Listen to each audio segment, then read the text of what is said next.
The fluorescent lights of death row hummed their constant, monotonous song.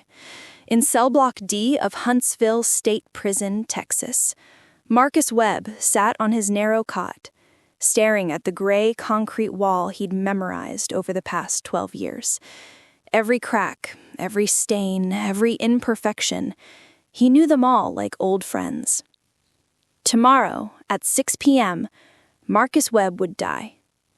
He was 42 years old, though the mirror told him he looked closer to 60.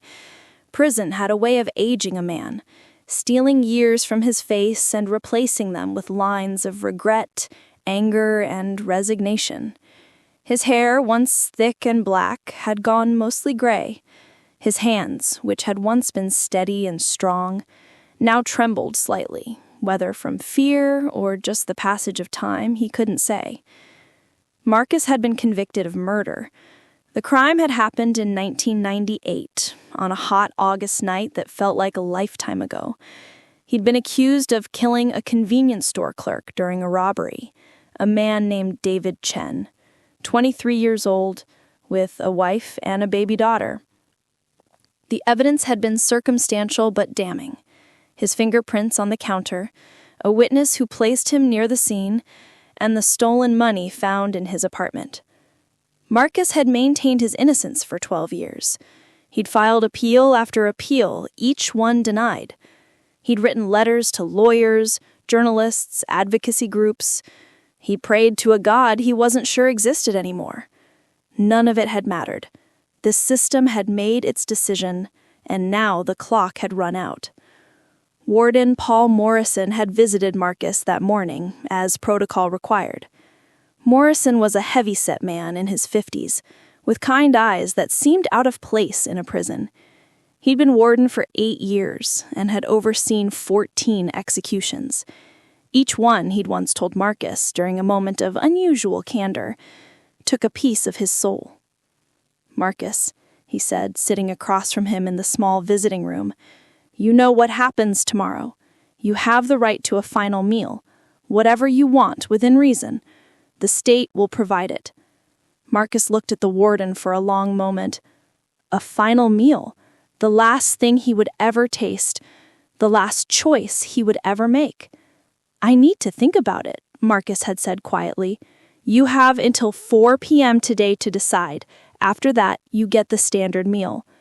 Now it was 3:30 p.m., and Officer Jenkins stood outside Marcus's cell with a clipboard. Jenkins was young, maybe 28, with red hair and freckles that made him look even younger. He'd been working death row for 3 years and had never quite gotten comfortable with it. "Webb," Jenkins called, "need your final meal order." Marcus stood slowly, his joints aching. He walked to the bars and looked at Jenkins. Then he smiled, a strange, almost peaceful smile that made Jenkins uncomfortable. "I want everything," Marcus said. Jenkins blinked. "Sir?"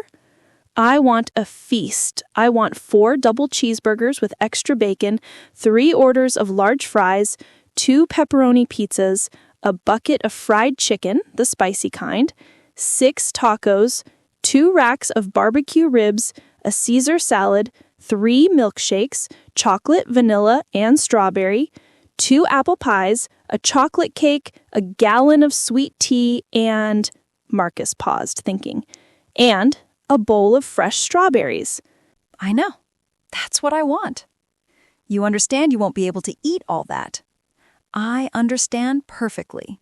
That's my request." Jenkins shifted uncomfortably. I'll have to check with the warden." "You do that." 20 minutes later, Warden Morrison stood outside Marcus's cell, arms crossed. "Marcus, Jenkins told me about your meal request. That's going to cost the state over $300. "Is there a limit?" Marcus asked calmly. Morrison sighed. "No, there's no official limit. But this seems excessive." "It's my last request, Warden, my last choice in this life. Are you going to deny it?" Morrison studied Marcus's face, searching for mockery or anger. He found neither, just a quiet determination. No, he said finally. I'm not going to deny it. But Marcus?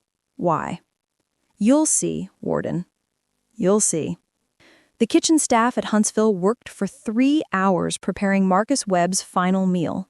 They ordered takeout from local restaurants for items they couldn't make themselves. The kitchen supervisor, a woman named Rosa, who'd worked at the prison for 20 years, shook her head as she coordinated the massive order. In all my years, she muttered to her assistant, I've never seen anything like this. The man must think he's going to a party. By 8 p.m., the feast was ready. It took 4 guards to carry all the trays down to death row. The smell of fried chicken, pizza, and barbecue filled the corridor, making the other inmates call out from their cells. What's that smell? Webb, you having a party in there? Hey, share some of that, man. Marcus's cell had been cleared to make room. A folding table had been brought in, and on it the guards laid out the incredible spread.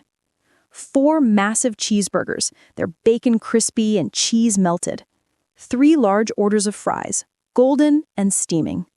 2 full pepperoni pizzas. A bucket of fried chicken that smelled like heaven.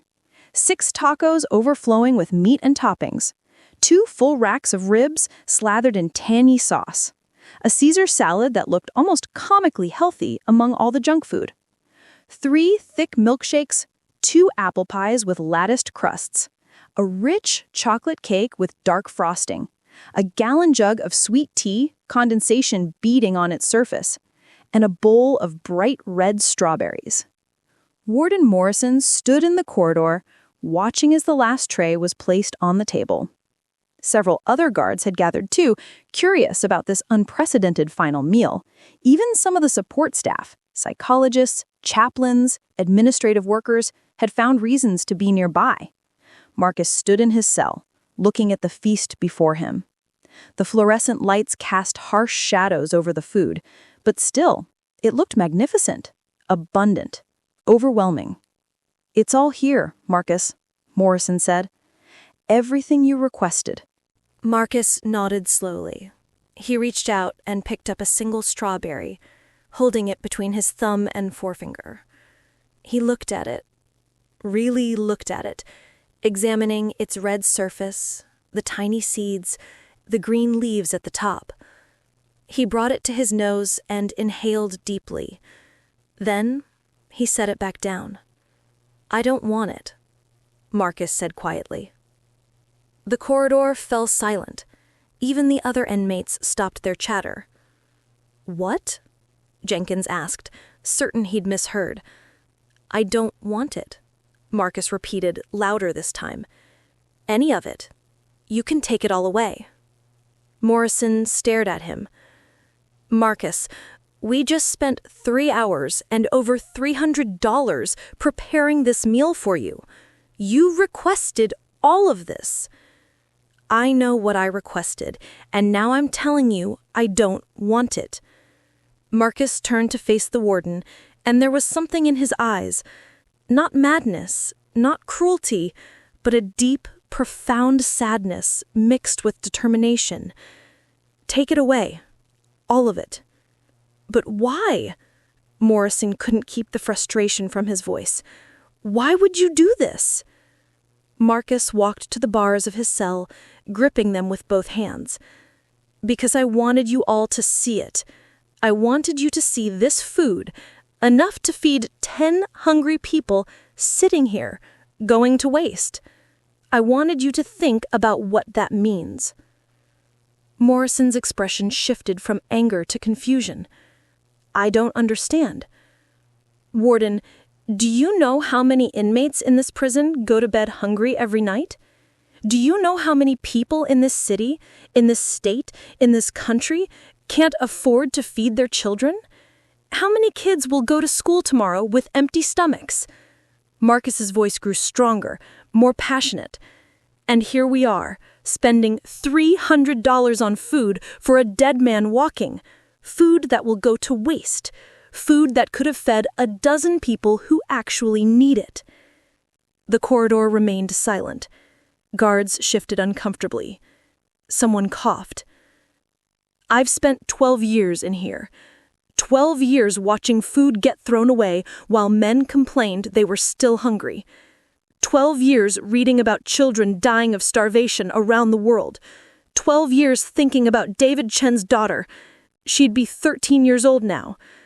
Wondering if she ever went hungry because her father died and left her family with nothing. Morrison's face had gone pale.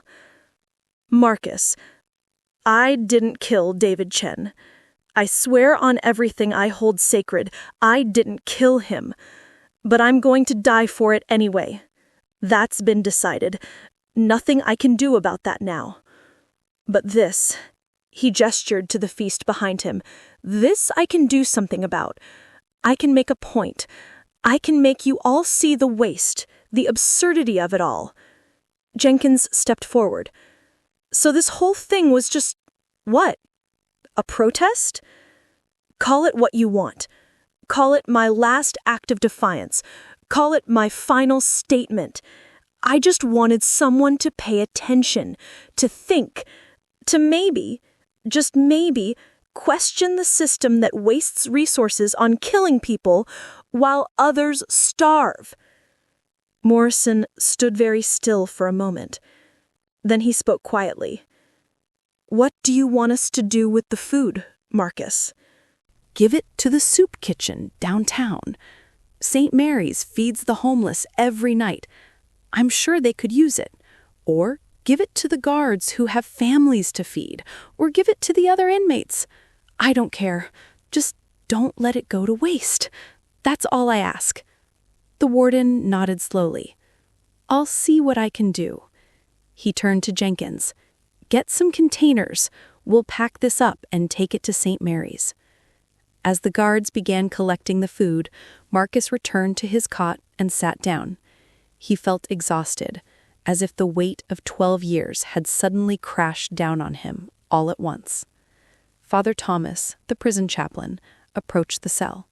He was an elderly man with white hair and gentle hands. That was a powerful statement, Marcus. Will it change anything? Marcus asked bitterly. I don't know, Father Thomas admitted, but it made people think. That's something. It's not enough. Nothing's enough. Tomorrow I'll be dead and the system will keep grinding on. More people will be executed, more resources will be wasted, more innocent people might die for crimes they didn't commit. Do you have peace with what happened? Marcus looked at the chaplain for a long moment. Father, I killed a man. David Chen was 23 years old. He had a wife and a baby. I took him from them over $200 in a moment of rage. I've spent 12 years living with that. 12 years seeing his face every time I close my eyes. Do I have peace? No, I don't deserve peace. God offers forgiveness to everyone, Marcus. Maybe, but that doesn't change what I did. It doesn't bring David back.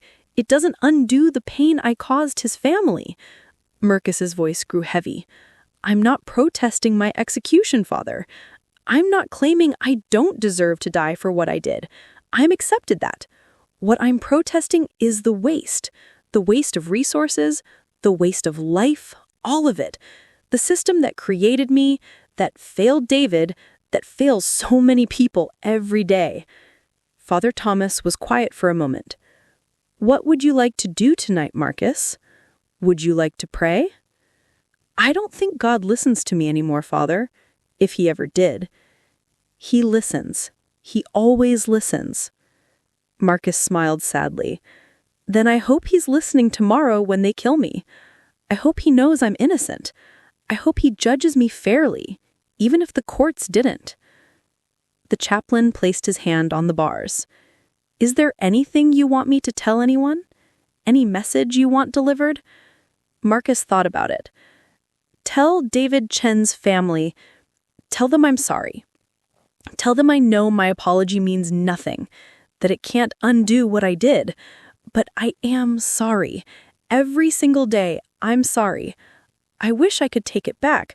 I wish I could give them their husband and father back. But I can't. All I can do is say I'm sorry and mean it with everything I have.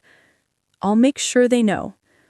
And Father, thank you for treating me like a human being all these years, for never judging me.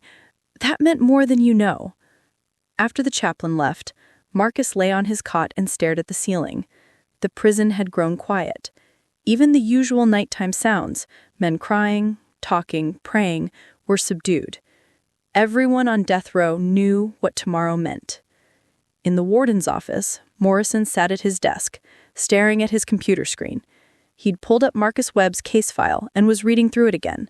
The confession, the evidence, the trial transcripts. His assistant, Karen, knocked on the open door. "Warden? The food has been delivered to St. Mary's. They were very grateful." "Good. That's good." Karen hesitated. "Sir, what Webb did tonight, that got to you, didn't it?" Morrison looked up at her. "I've overseen 14 executions, Karen. I've heard last words. I've watched men die. I thought I'd seen everything. But tonight?" He shook his head. "Tonight, a guilty man used his last request, his final choice, not to indulge himself, but to make a statement about waste and suffering, to make us all think, to make us uncomfortable. And you know what? It worked. It's strange, isn't it, that someone who took a life would care so much about feeding others? People are complicated, Karen. Marcus Webb killed a man, and that's a fact. But he also spent 12 years thinking about what he'd done. Maybe tonight was his way of trying to do something good with his last hours, something that mattered. The next morning arrived too quickly. Marcus was awakened at 5 a.m.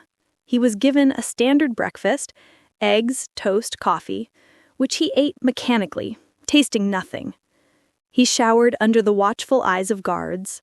He was given fresh clothes to wear, not the orange jumpsuit, but simple civilian clothes, a small dignity afforded to the condemned. At 4 p.m., his lawyer arrived for a final visit. Margaret Hartley had been Marcus's public defender, and over the years, she'd become more than just his lawyer. She'd become his friend, even though she knew what he'd done. "I wish things had been different, Marcus," she said, her eyes red from crying. "Me too, but they aren't. I made my choices 12 years ago." "Still, what you did last night with the meal, people are talking about it. It's already on social media. Some news outlets picked it up." Marcus smiled slightly. "Yeah? Good. Maybe someone will think about it. Maybe it'll make a tiny difference."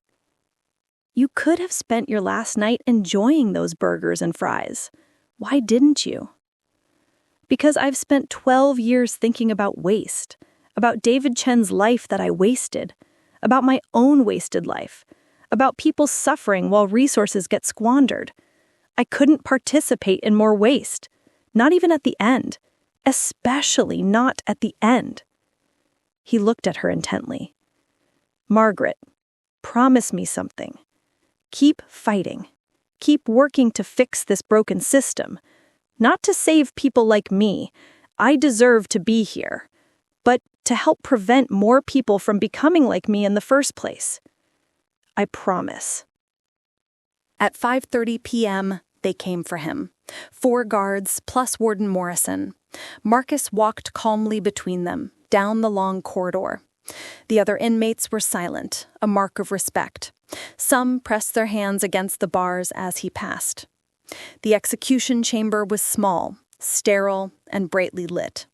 The gurney waited in the center, with leather straps hanging from its sides like dead snakes.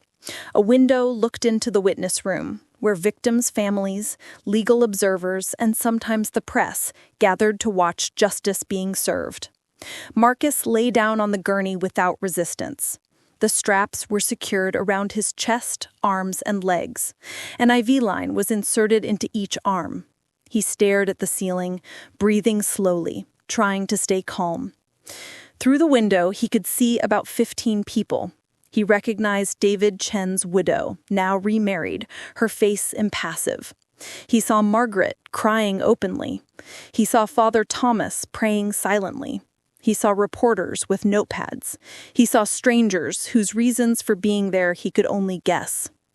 Warden Morrison stood beside the gurney. "Marcus Webb, do you have any last words?" Marcus turned his head toward the window. His voice was clear and steady. "I am guilty of the murder of David Chen. I've never denied that after my confession. I took a young man's life over money and rage, and I've lived with that for 12 years. I don't ask for forgiveness. I don't ask you to feel sorry for me. What I did was wrong, and I accept my punishment." He paused, gathering his thoughts. "But last night, I ordered a feast and refused to eat it. I wanted people to see the waste, to think about what we value and what we discard. I wanted you to think about the resources spent on death, on executing people while others go hungry, about the cycle of violence and poverty that creates people like me, about the David Chens of the world who die because people like me exist." His voice grew softer. "To David Chen's family, I'm sorry. I know that means nothing. I know my death won't bring him back or heal your pain. But I am truly, deeply sorry for what I took from you. And to everyone watching, please think about what you're witnessing. Think about what creates killers like me. Think about whether this system prevents more violence or just perpetuates it. Think about whether we can do better." He closed his eyes. "I'm ready."